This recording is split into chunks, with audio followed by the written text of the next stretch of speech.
Alright guys, it's time for another update on our Turbo Cadillac Northstar swapped 57 Chevy. Now in the last episode you heard us talk about the significant rust issues on this car. And I'm sure a lot of you out there were concerned about the structural rigidity of the chassis due to how much rust there was present in the car. So today we're going to start off with how we're going to address those issues and make it so that the body is kind of irrelevant. We've always said that the body itself is kind of just meant to hold stickers and paint. So without further ado, let's get into what we're doing on the chassis to make this thing more rigid.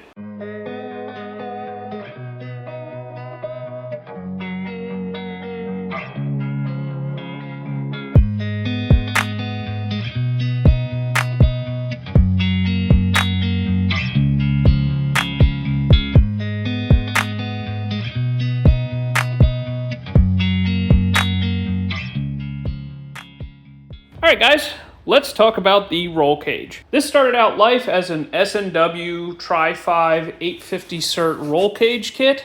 It's all chromoly, and the kit has been going into the car pretty well. As you can see, the main hoop fits the car fairly decently. We were able to tuck it really tight up against the roof, and our halo bar up in the front also fits pretty well. And our philosophy with a roll cage is it basically becomes the structure of the car. The body mounts on the car are pretty much fully rusted out.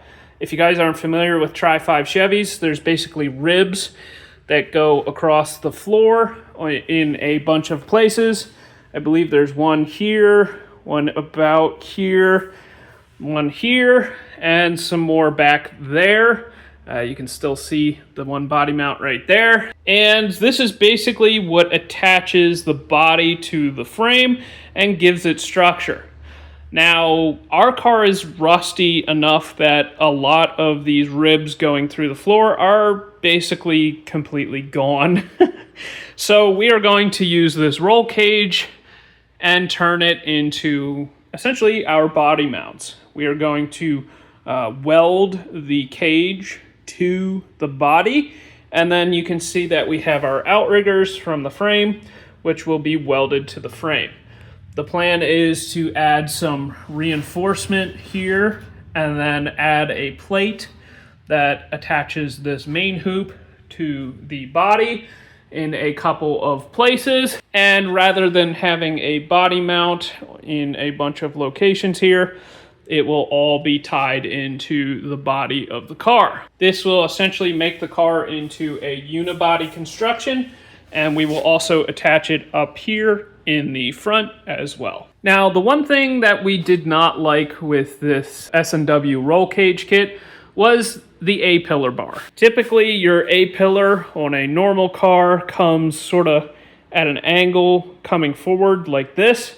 But on these Tri-5s, it comes straight down and then it kind of kicks forward to finish the A-pillar on the car. That makes your A-pillar bar a little bit more difficult just because it's not typical. Now here is what they supply for your A-pillar bar.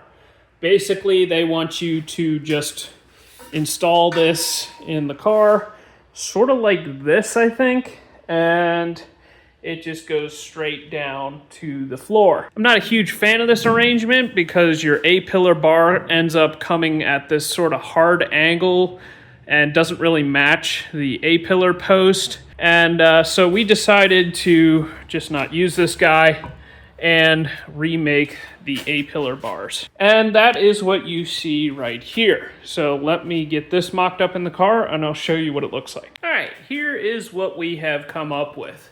It ties into the halo bar up here, and then it sort of bends outwards and follows the A-pillar bar. Then when we come back and open our door, you can see that it runs forward, and then it will hit our outrigger, which will be down in this area. That way, it looks a lot more aesthetically pleasing, and it doesn't really get into the vision of the driver and make it hard to see out of the car. And we'll still be able to use the door bars that came with the S&W kit once we notch them out to hit this bar right here. And that should give me plenty of room to get my legs over this bar here. So that when I'm sitting in the driver's seat, it will be easy for me to take my legs and just scoop them over this bar, rather than having to fight with a bar that is basically coming straight down in this area. Now with an 850 cert cage, there are these things called the D bars. These bars go from the main hoop, usually around the point that it intersects with the harness bar, and it goes down to the frame. This is what S&W supplied with their kit, and we're actually going to use this to help make the chassis a little more rigid, and we're going to run them back at an angle, kind of like this. The idea will be to tie it into the frame, basically right where the leaf spring will be taking most of the force from the chassis. And the idea here is to give it a little more rigidity so that when this area of the chassis gets loaded up, it can handle it. So not only are we making the car safer, we are also making the chassis more rigid, and that's the idea there. Next, if you haven't realized it already, the car is a different color. And we're going to show you how we made that happen, so let's go to that. Now, as we've talked about a bunch, this car's in pretty rough shape. There's definitely surface rust over a significant portion of the car, and there isn't a straight body panel on this thing. And frankly, I kind of like it more because of that. I've always been a fan of patina and, sort of the rougher cars. The survivors, the cars that actually lived a full life and are still living. So we decided to do a very, very rough prep on the body panels. I didn't really go to extreme lengths trying to get all of the rust off of the panels, and we just kind of blew paint right over top of all of it. A lot of you might cringe at this, but frankly, if the rust does end up coming back through the paint, it would almost be kind of cool. Frankly, I like all the bumps and bruises on the car as well. There's dents in the quarter panels, the rockers are pretty tore up, but I think it's kind of neat to just paint right over top of all of it and make this thing look like a survivor. Frankly, I like cars like this because you don't have to worry about them. You don't have to worry about a kid coming up and putting his fingerprints on the car.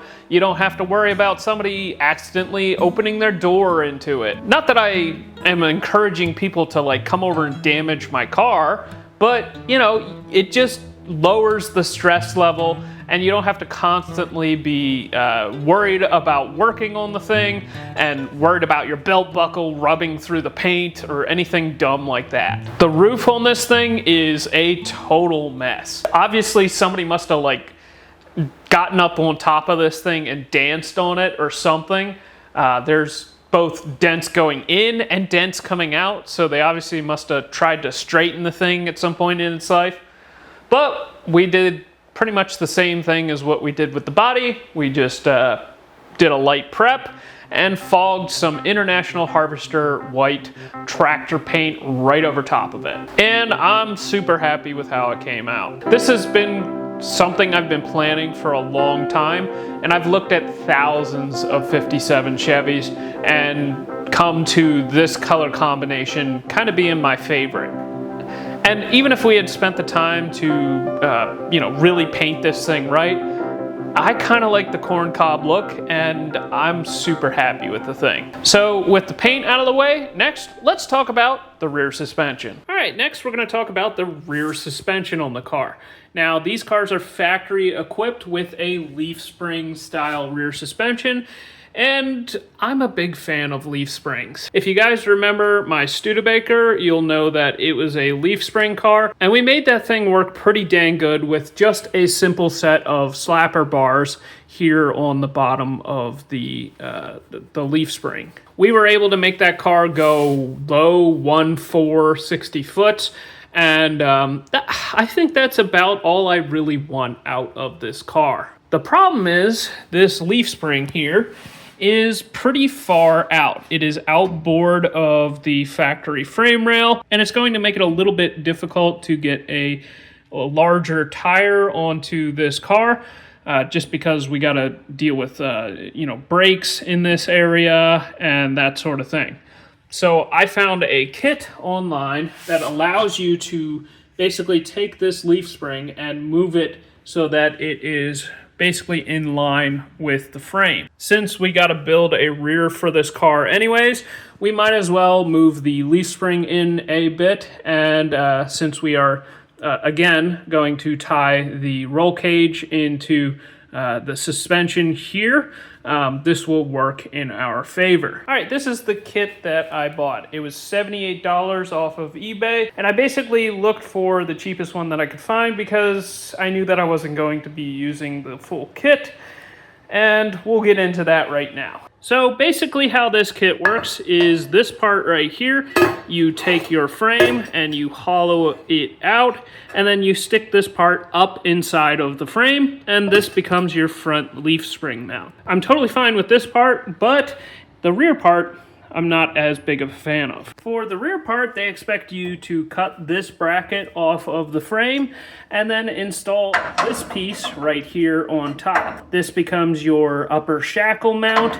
I'm just going to set it up there for now, and then they expect you to take the frame and cut it out and basically put this piece in. Probably goes this way, and basically you make the frame kind of thin in this area so that the spring sits in the original orientation underneath of the frame. Then this is your shackle. This bridges across the frame and moves back and forth and allows you to, have your suspension. Then you take your saddle there and you put this onto the bottom of the axle, and you've effectively moved the leaf spring inboard. Now, what I don't like about this solution is it weakens the frame quite a bit in this area. It probably would be fine, but I think there is a more elegant solution to the problem.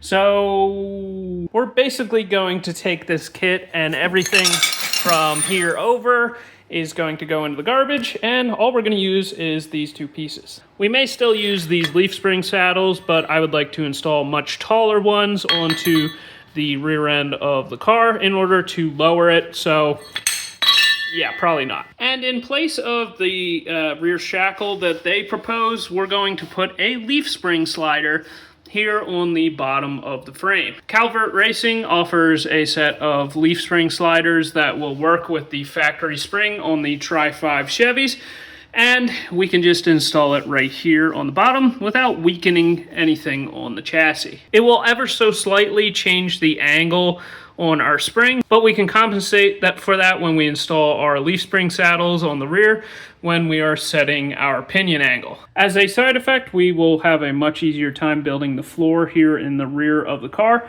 not having to dodge around a stupid bracket on top of the frame that has to move. So there's also that benefit.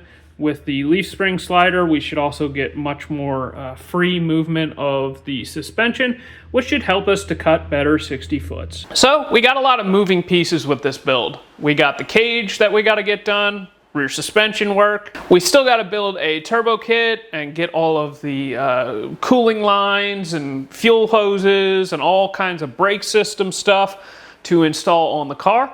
But you're going to have to wait and see all of that in future videos. One last thing before I wrap this video up, I want to encourage you guys to come out for the Atlas Nationals, which we will be at with 2 of our Atlas powered vehicles. 4, 5, and 6 cylinder vehicles are more than welcome. With that, I'm going to end this video off here. Make sure that you like, comment, and subscribe, and we'll see you in the next one.